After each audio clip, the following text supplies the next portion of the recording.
नमस्कार। Safety talks में आज हम बात करने वाले हैं बीओसीडब्ल्यू एक्ट और बीओसीडब्ल्यू रूल्स की। तो सबसे पहले ये समझते हैं कि बीओसीडब्ल्यू एक्ट और बीओसीडब्ल्यू रूल्स क्या ये लीगल रिक्वायरमेंट है? तो इसका जवाब है हाँ, कंस्ट्रक्शन इंडस्ट्री के लिए ये लीगल रिक्वायरमेंट है। अब बात ये आती है कि लीगल रिक्वायरमेंट कहते किसे हैं।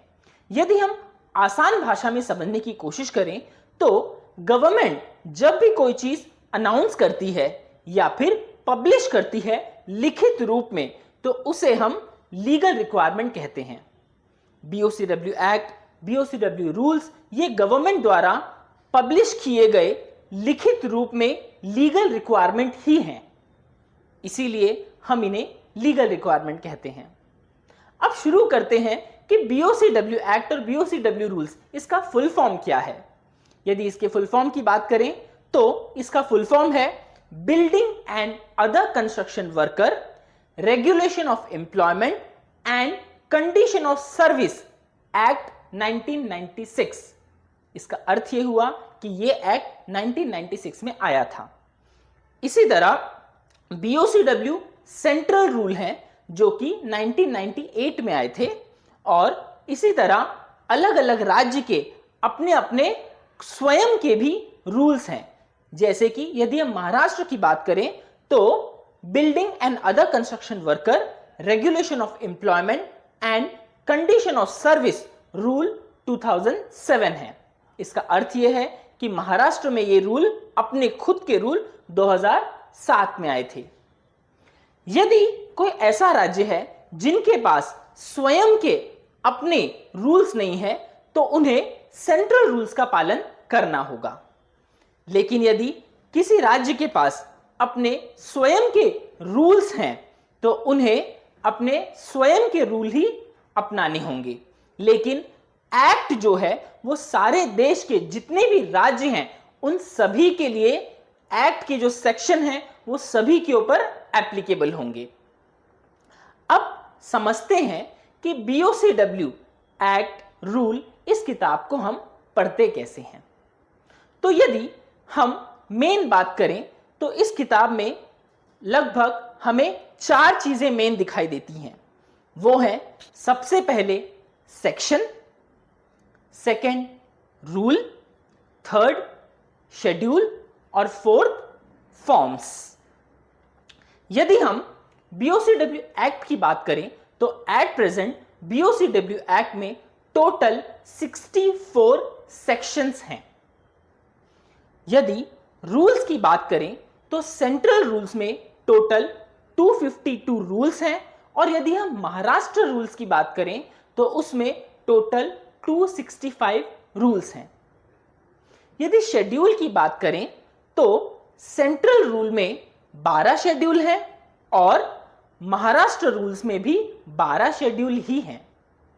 और यदि फॉर्म्स की बात करें तो सेंट्रल रूल्स में टोटल 26 फॉर्म्स हैं और महाराष्ट्र रूल्स में टोटल 30 फॉर्म्स हैं।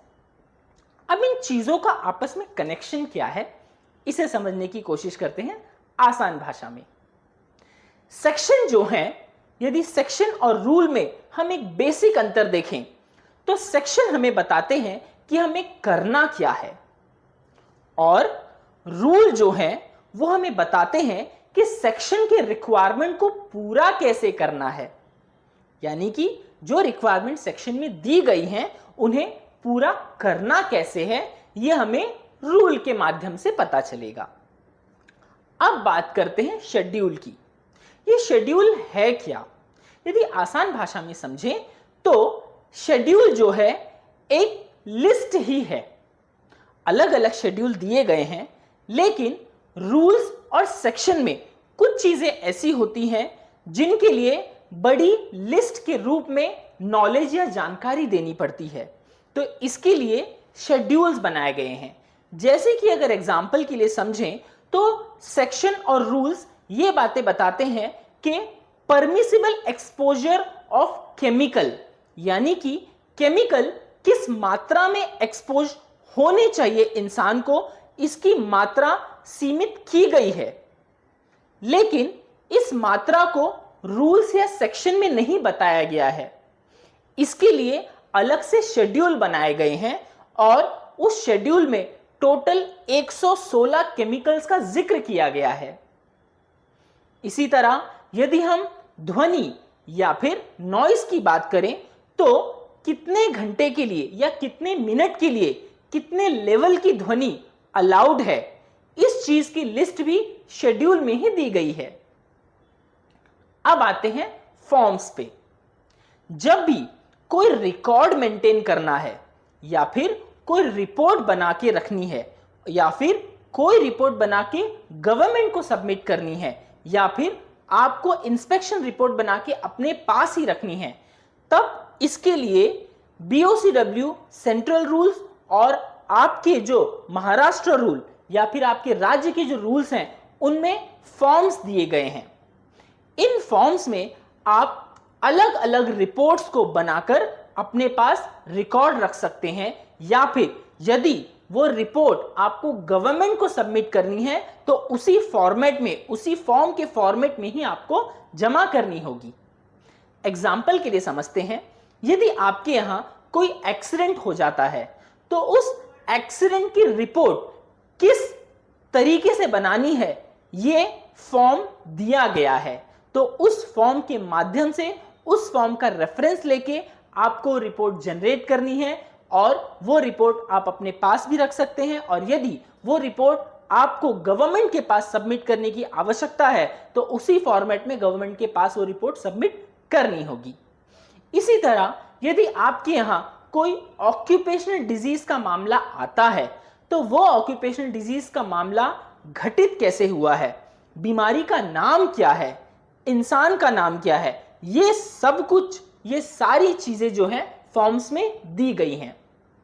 तो इस फॉर्म को फिलअप करके आपको ये फॉर्म सरकार को सबमिट करना है और साथ ही आप रिकॉर्ड के लिए एक कॉपी अपने पास भी रखेंगे।